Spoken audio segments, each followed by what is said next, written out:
Hi everyone, my name is Antonio Ortiz, and I'm here with Stephen Thompson. How are you doing today, Stephen? I'm doing well. Thank you for asking. Good, good. Before we get into the meat of this interview, I wanted just to get a little background to yourself. Where are you from, and what do you like to do? Well, I'm from the Bronx, New York. I was born in Manhattan. So I'm pretty sure the New York Knicks just won the championship. So Yep. that's one of the things that I like doing is playing basketball because we don't really have too many other people play f football and baseball, but there's not too much space for it growing up. But Mhm. there's basketball courts on basically every few streets. So you Yeah. grow up playing basketball. I like just shooting the breeze. I love writing. I love photography also. That's something that I Yeah. picked up a while ago. And in this city, there's always a lot of good photography. There's a whole bunch of bridges and old infrastructure and things of that nature. You can always find like a street pickup game just to go, and a lot of the things that we've been learning within the program, even in our sports media class where we learned about the different photography shots and those things. I've been able to get a lot of good practice just walking around outside with this camera that I picked up a few years ago. So that's just a That's few things that I like doing. that's great. Thank you. So, the next question is, through all of your experiences in life, whether it's sports, academics, what is the biggest failure that you've ever experienced in your life? Well, the biggest fear that I've ever experienced is sports wise. It's similar to the story that everyone heard about Michael Jordan. Only thing is I'm nowhere in that stratosphere. But trying out for the varsity basketball team my sophomore year, I thought I was good enough. I worked out all summer. I told everyone I was going to play varsity. I thought I was going to play varsity. I believed it more than anyone else on the planet. And it was something that I really strided for because I felt like if I could make vars sophomore year, then maybe by junior year, the end of junior year, I could be a starter or Hmm. or at least have a idea that maybe I could start senior year because my school was a pretty competitive school and I didn't want to just stay on junior varsity and labor around for another year and play against people that I felt like I already had significant success against my freshman year, but Okay. things didn't work out in my favor and it was just a big blow to my ego. It was it was like a first time depressing experience for me. So it was really traumatizing for me to be honest. Yeah, I mean and it's hard when you're a young kid too, and like that's what you're believing is I'm gonna make varsity, and it doesn't. So how does that happen? How did you figure out like how did they do the cuts? Because I know there's varsity, there's JV. Do you have like a list up there, or do they tell you at the tryouts? How does that process go? So there's a lot of I mean, there's a lot of politics in basketball here. So you kind of have an idea who's on the in a lot of high schools it's like that. You have an idea who's already clear cut gonna make it.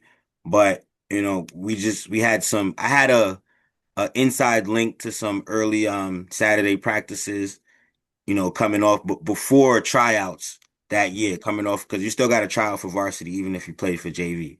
So had an inside link, went to the practices, thought I performed well, was had everything down packed, was unselfish as a guard, thought I played the game right, didn't wasn't trying to approach the situation as if I was better than what I was. I just thought I was ready.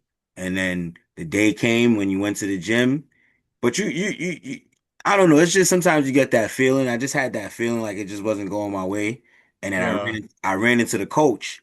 He already had the list up, but he drew me aside. He said, "Listen, you good? But I don't know if you're good enough to make my team yet. Keep working, play on JV." And he was right because I did start my senior year. So eventually Mhm.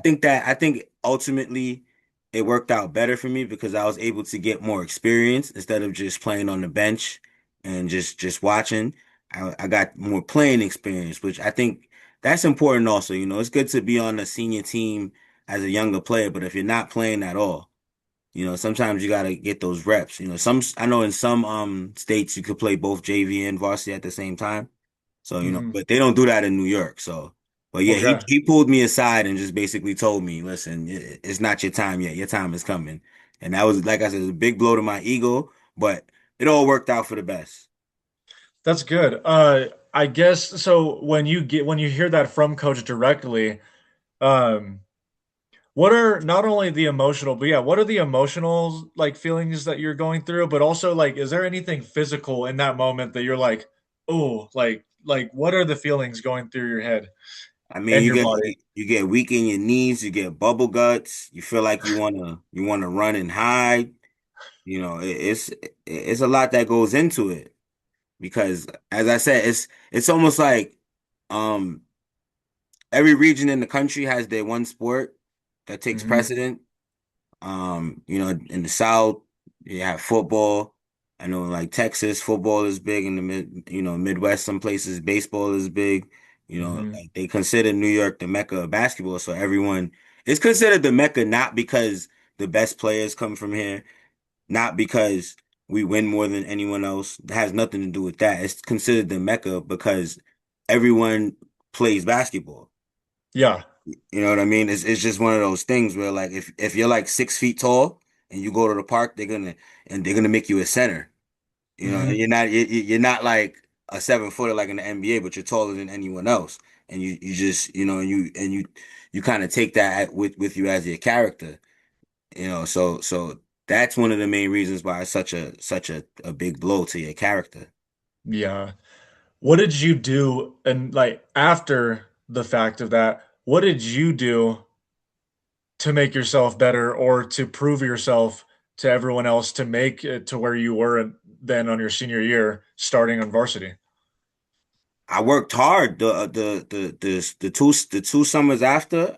I worked my tail off because there's a thing where around that time a lot of guys were starting to play AAU basketball. This was when AAU started really becoming Hmm. prevalent, and guys were up in the morning shooting 400 or 500 jump shots, 1,000 jump shots. Mid-range shots. Working on your floater. Just working on just different situations and scenarios, 5 a.m., 5 o'clock in the morning, all summer long. Because the school that I went to was like a neighborhood school. So a lot of the competition, we lived in the same neighborhood. And I wanted people to know that I didn't want them to just see it when it happened. I wanted them to know what was happening. So Yeah, you better be ready. So I prepared everyone for that and I prepared myself for that. And I was rewarded for that hard work. that's great. So I last question here then, after going through all that hard work and after that traumatic experience you're in high school and then putting in the work, making it to varsity, then becoming a force, what do you think that whole experience has now done for you today? People to this day that I know that knew me from that experience, because I'm only 5'8". So Hmm. to this day that know me, they know I'm a winner. And anytime they see me with something, like something good, whether it's, could be something as simple as like a new pair of Jordans or like, you know what I mean? Yeah, They just they just recognize me as somebody that's not stagnant.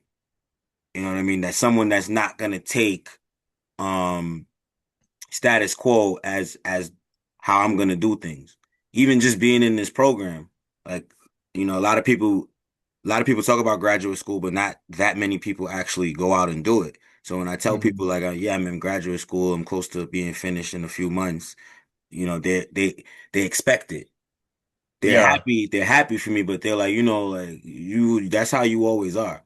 And that was one of the initial moments, like proving naysayers wrong. Playing high school basketball in a competitive city where, everyone is playing high school basketball, so you have to really come with it. That's That's great. something's Yeah. transitioned all the way. Thank you, my brother. Yeah, of course. Thank you so much. I appreciate the time, Stephen. All right, you too. Thank you. All right.